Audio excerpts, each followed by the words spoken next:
আজকে যে বিষয়টা নিয়ে আলাপ করব, যেই দলের লিডার নাই, নেতা নাই, যে দল পরিচালনা করে কাজের বুয়া, কাজের লোক, ওই দলটা নিয়ে আলাপ করব। দেখুন, বিএনপি এখন মানুষের মুখে মুখে চাঁদাবাজের দল, চান্দা ভাইয়ের দল। এই চান্দা ভাইরা দেশ পরিচালনা করবে, বিষয়টা শুনলেও হাস্যকর মনে হয়। অনেক সময় টেনশন হয়, চিন্তা হয়, এই দল যদি ক্ষমতায় আসে দেশের তো 12টা বাজবে নিশ্চিত। তারেক জিয়া, খালেদা জিয়া দলীয় প্রধান, বিএনপির দলীয় প্রধান প্রতিষ্ঠাতা জিউর রহমান, এই তিনজন হলো তারা এক পরিবারের লোক।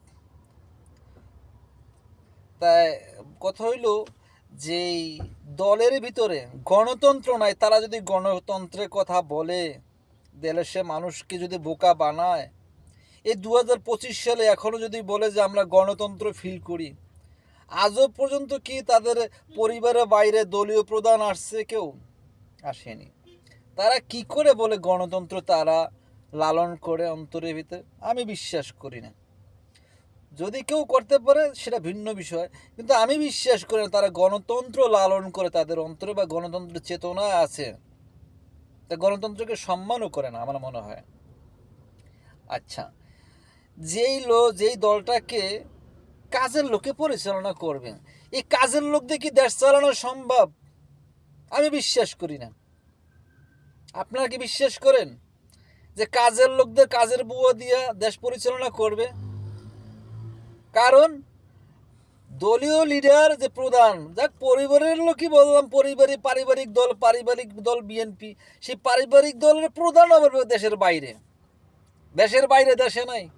আপনাকে কি করবে না করবে তা আপনারা বুঝতেই পারছেন।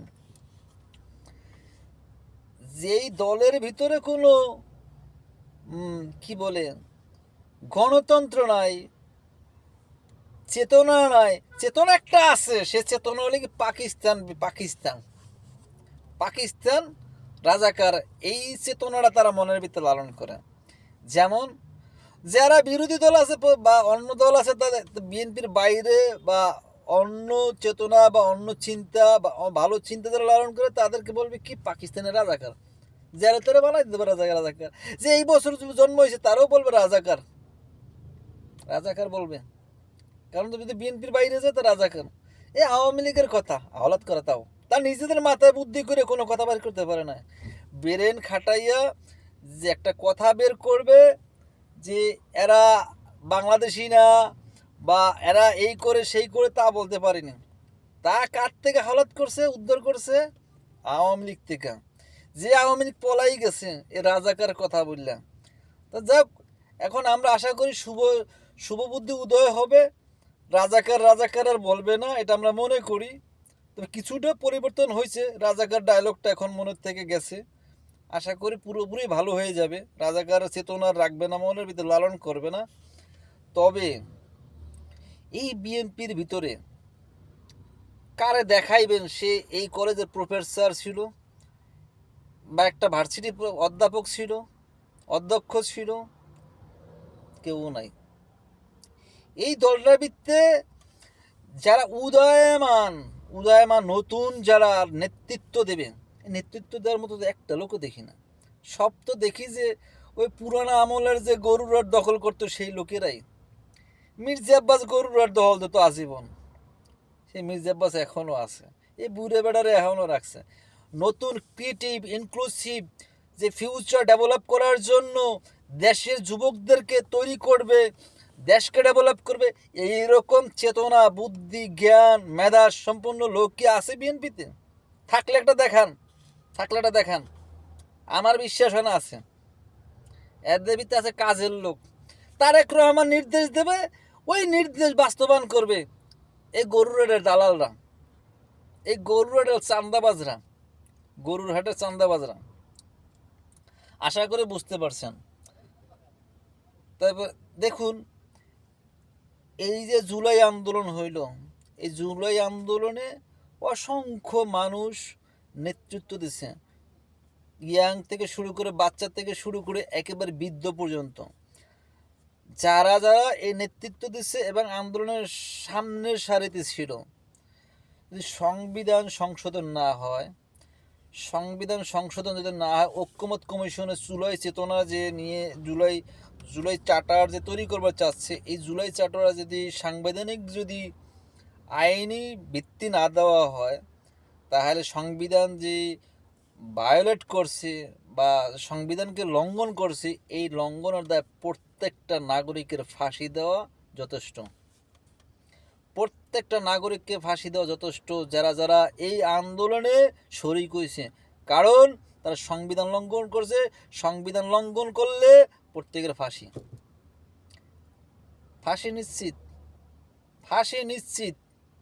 এখন বলেন, এই বিএনপি কি দেশের মঙ্গল চায়, আপনাদের মঙ্গল চায়? আমার তো বিশ্বাস হয় না।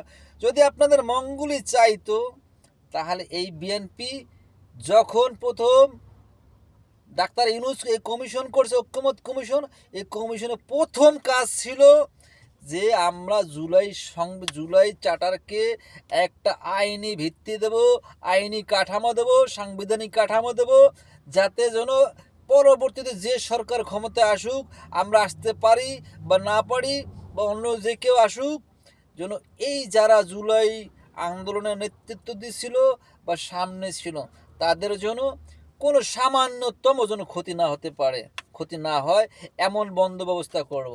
কিন্তু তারা করেনি। তারা কি করছে? এই যে দেখেন সালাউদ্দিন আহমেদ, ও এত বছর আসতে পারে না দেশে, যখনই হাসিনা পালাই গেল তখনই ইন্ডিয়া রয়্যাল সেন্ড করলো বাংলাদেশে। বাংলাদেশে আইসি সে প্যারাডো গাড়িতে উঠলো, land cruiser V8, land cruiser বাংলাদেশের দামি গাড়ি সবচেয়ে। এই গাড়িতে উঠতে সে প্রথম মহড়া দেয়। আসার পরই সে ল্যান্ড ক্রুজারের গাড়িতে ওঠে। এই এই সালাউদ্দিন আহমেদ কোথায় এত টাকা পাইলো যে ইন্ডিয়াগুলো আসার পরই সে গোলশানে বাড়ি কিনে লাইলো, বাড়ির ভিতরে উঠতে গেল? কোথায় পাইলো এই বাড়ি? কে দিল? কে কেন দিবে তারে? কেন দিবে? তার দিলেই বা সে নেবে কেন? দিলেই কেন নেবে? সে গুলশানে ফ্ল্যাট, গুলশানে বাড়ি, কি আলিশান বাড়ি। সে দেশে কি দেশের সেবা করবে? দেশেতে গোষ্ঠী উদ্ধার করবে? মোটেই সেবা করবে না। দেশের গোষ্ঠী উদ্ধার করে লাইবে এই সালাউদ্দিন আহমেদ। খালি আসুক ক্ষমতায়, দেখেন।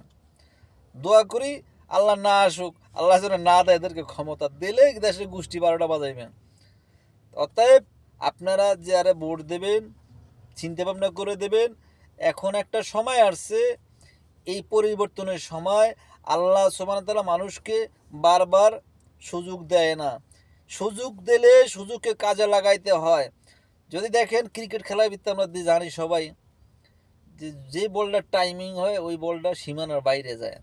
অতএব আপনাদেরকে আল্লাহ সুবহানাহু ওয়া তাআলা একটা সুন্দর একটা সময় দিয়েছে, ভালো একটা বলের মতো একটা সুন্দর একটা সময় দিয়েছে। এই সময়টাকে আপনারা কাজে লাগাই সীমানার বাইরে বাইরে করবেন, এটাই আপনাদের কাছে প্রত্যাশা, এটাই আশা করি। এবং কি আপনারা দেখতে পাচ্ছেন, বিচার বিশ্লেষণ করবেন। আপনাকে বলবো না যে জামাতে ভোট দেন বা এনসিপিতে ভোট দেন বা অন্যটা ভোট দেন।